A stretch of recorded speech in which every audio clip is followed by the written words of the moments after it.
जय श्री राम। अब तक हमने सुना कि माता कौशल्या के गले लग जाते हैं भरत जी और कैकई को बहुत अपशब्द कहते हैं और फिर सभी माताओं के सामने हाथ जोड़कर कहते हैं कि यदि श्री राम को वन भेजने में मेरी थोड़ी सी भी सहमति हो तो मुझे हर प्रकार के पाप लग जाएं। और फिर कौशल्या माता जी उन्हें समझाते हुए कहती हैं, माँ तू भरत के वचन सुनी, साचे सरल सुभाए, कहती राम प्रिय तात तुम्हें, सदा वचन मन काए। माता कौशल्या भरत के सच्चे स्वभाव से सीधे वचन सुनकर कहने लगी, हे पुत्र, तुम तो सदा से ही मन वचन और कर्म से राम के प्यारे रहे हो। राम प्राण होते प्राण तुम्हारे, तुम रघुपति प्राण होते प्यारे। विदु विष चवे स्रवे हिम आगी, होई बारी चर बारी विरागी। तुम्हें राम प्राणों से अधिक प्यारे हैं और राम भी तुम्हें प्राणों से अधिक प्रेम करते हैं। चाहे चंद्रमा से विष टपकने लगे, चाहे बर्फ से आग बरसने लगे, चाहे कोई जल में रहने वाले प्राणी जल के बिना रहने लगे, भय ज्ञान बरु मिटे न मोहू, तुम राम ही प्रतिकूल न होहू। मत तुम्हार यहु जो जग कही, सो सपने हु सुख सुगति न लही। ज्ञान होने पर भी चाहे मोह ना मिटे, परंतु तुम राम जी के प्रतिकूल नहीं हो सकते। जो कोई संसार में इस विषय में तुम्हारी सहमति बताते हैं, वो सपने में भी सुख और शांति अनुभव नहीं कर सकते। अस कही मात भरत ही लाए, थन पे स्रवई नैन जल छाए। करत विलाप बहुत यही भांति, बैठे बीत गई सब राती।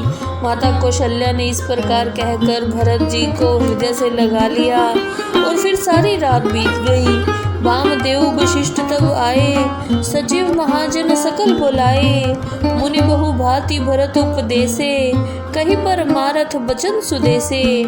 तब वामदेव जी और गुरु वशिष्ठ जी आए। उन्होंने सब मंत्रियों को और सभी महाजनों को बुलाया, भरत को परमारथ की अनेक बातें बताई और उपदेश दिए। तात हृदय धीरज धरऊ, करहूँ जो अवसर आज। उठे भरत गुरु वचन सुनी, करण के हूँ सब साज। हे वत्स, मन में धीरज रखो, तुम वो कार्य करो जो तुम्हें करने चाहिए। गुरु वशिष्ठ जी के वचनों को सुनकर भरत उठे और उन्होंने सब प्रकार से ठीक कार्य किए।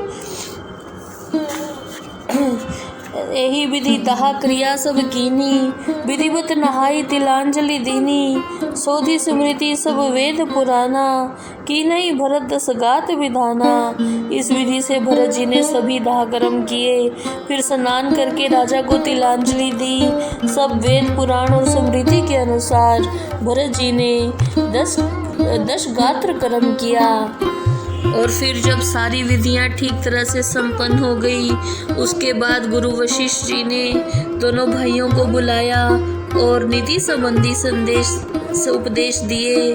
फिर कहा, प्रथम कथा सब मुनिवर बरनी, कैकई कुटिल किन्हीं जस करनी। भूप धर्म वृत सत्य सराहा, जेहि तन परिहरि प्रेम निबाहा।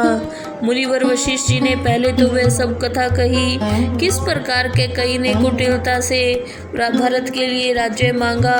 फिर राजा के धर्म, सत्य और व्रत की प्रशंसा की, जिन्होंने शरीर को त्याग कर प्रेम को निभाया। कहत राम गुण शील सुभाओ, सजल नैन पुल क्यों मुनि राओ।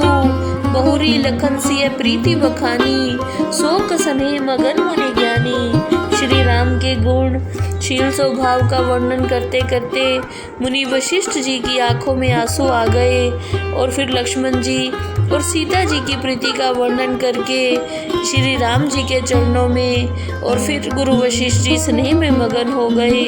सुनो भरत भावी प्रबल, बिलख कहूँ मुनिनाथ। हानि लाभ जीवन मरण, जस अप जस विधि हाथ। मुनि वशिष्ठ जी ने कहा, हे भरत सुनो, भावी बहुत प्रबल होती है, जो होनी है वो तो होकर रहती है। हानि, लाभ, जीवन, मरण, यश, अपयश, ये सब विधाता के हाथ में है। अस विचार के ही देहु दोसु, व्यर्थ काहि पर कीजे रोसु। तात विचार करहु मन माही, सोच जोग दशरथ नृप नाही। ऐसा विचार करके किसे दोष दिया जाए, किस पर वृथा क्रोध किया जाए। हे तात मन में सोचो, और राजा दशरथ जी सोच करने योग्य नहीं है। सोचि विप्र जो वेद विहीना, तजि निज धर्म विषय ले लीना। सोची नृपति जो नीति न जाना, जेहि न प्रजा प्रिय प्राण समाना। सोच तो उस ब्राह्मण का करना चाहिए जिसे वेदों का ज्ञान ना हो, उस राजा का सोच करना चाहिए जो नीति ना जानता हो। सोचि बेउस कृपन धनवानु, जो ना अतिथि शिव भक्ति सुजानु। सोचि शूद्र विप्र अवमानी, मुखर मान प्रिय ज्ञान गुमानी। उस वैश्य का सोच करना चाहिए जो धनवान होकर कृपण हो जाए, और जो अतिथियों की और शिवजी की भक्ति करने में कृपण हो। उस शूद्र का सोच करना चाहिए जो ब्राह्मणों का अपमान करता हो, प्रतिष्ठा चाहता हो, जो ज्ञान का अभिमानी हो। सोचे पुनीपति वंचक नारी, कुटिल कलह प्रिय इच्छाचारी। सोचे ही बटु निज व्रत परिहरई, जो नहीं गुरु आयुष अनुसरई। फिर वो स्त्री सोच करने योग्य है जो अपने पति से छल करे। उस ब्रह्मचारी का सोच करना चाहिए जिसने अपने व्रत को त्याग दिया हो और अपने गुरु की आज्ञा के अनुसार न चलता हो। सोचे ही ग्रही जो मोह बस, करही कर्म पथ त्याग। सोच ही जति प्रपंच रत, विगत विवेक विराग। उस ग्रस्त का सोच करना चाहिए जो अज्ञानतावश धर्म का मार्ग छोड़ देता है।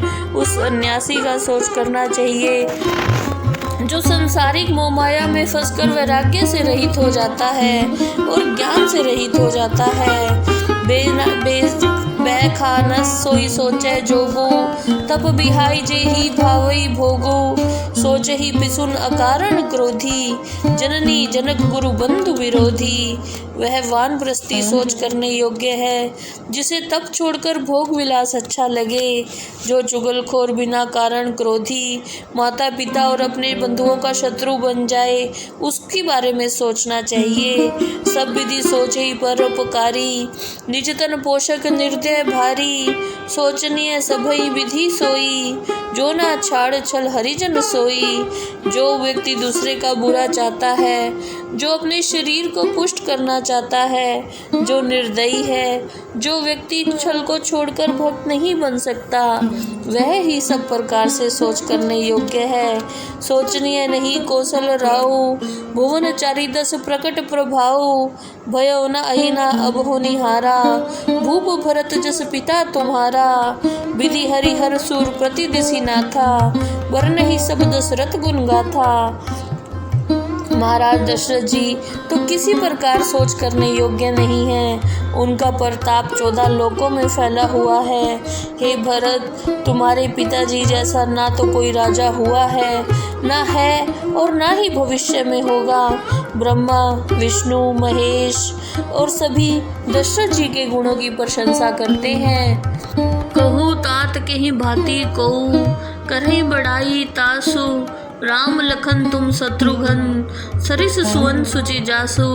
हे वत्स, उनकी प्रशंसा कोई किस प्रकार करे जिनके पुत्र राम, लक्ष्मण, तुम और शत्रुघ्न जैसे हों। सब प्रकार भूपति बड़ भागी, वाद विषाद करही तेहि लागी। यह सुनी समझी सोच परिहरो, सिरधर राज रजायस करो। महाराज सब प्रकार से भाग्यशाली थे, उनके लिए सोच मत करो। यह सुनकर और समझकर तुम राजा की आज्ञा को सिर पर धारण करो और उसका पालन करो। राय राजपद तुमको दीना, पिता बचन फुर चाहे कीना। तजे राम जेहि बचन ही लागी, तन पर हरो राम दे रागी। राजा ने तुम्हें राजगद्दी प्रदान की है, इसलिए तुम्हें पिता के वचनों का पालन करना चाहिए, जिसके लिए उन्होंने श्री राम को भी त्याग दिया और उनके वियोग की अग्नि में अपना शरीर भी त्याग दिया। नरपति वचन प्रिय नहीं परिप्रिय प्राणा, करहु तात पितु बचन प्रवाना। करहु शीस धरी भूप रजाई, हई तुम है कह सब भांति भलाई। महाराज को अपने वचन प्यारे थे, ना कि प्राण। इसलिए हे पुत्र, तुम अपने पिताजी के वचनों का पालन करो, राजा की आज्ञा शिरोधार्य कर उसका पालन करो, इसी में तुम्हारी भलाई है।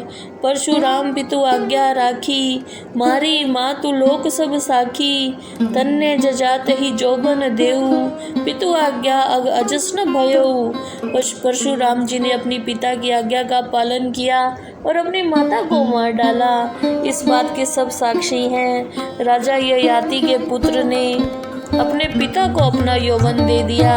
पिता की आज्ञा पालन के कारण ही वो पाप और अपयश के भागी नहीं हुए।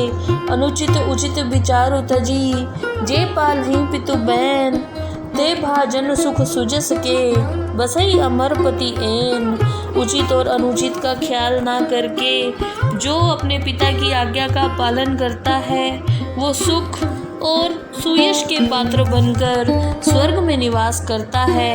अवसी नरेश बचन फुर करहु, पालहु प्रजा शोक परिहरऊ, सुर पर नृप पाई परितोषु, तुम कह सुकृत सुजस नहीं दोषु। राजा के वचनों को तुम अवश्य सत्य करो, प्रजा का पालन करो, इससे राजा को देवलोक में संतोष मिलेगा, तुम्हें सुयश प्राप्त होगा, तुम पुण्य के भागी बनोगे और तुम्हें कोई पाप नहीं लगेगा।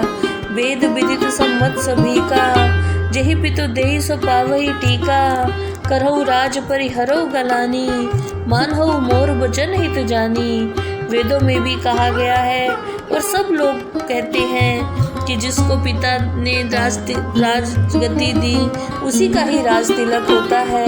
तुम गलानी छोड़ो और राज्य करो, सुखी सुन सुख लहब राम वह देही, अनुचित कहब न पंडित के ही, कौशल्यादि सकल महतारी, त्यों प्रजा सुख होई सुखारी।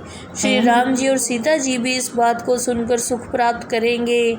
कोई भी विद्वान इसको अनुचित नहीं मानेगा। कौशल्या आदि सब माताएं प्रजा के सुख में सुखी रहेंगी।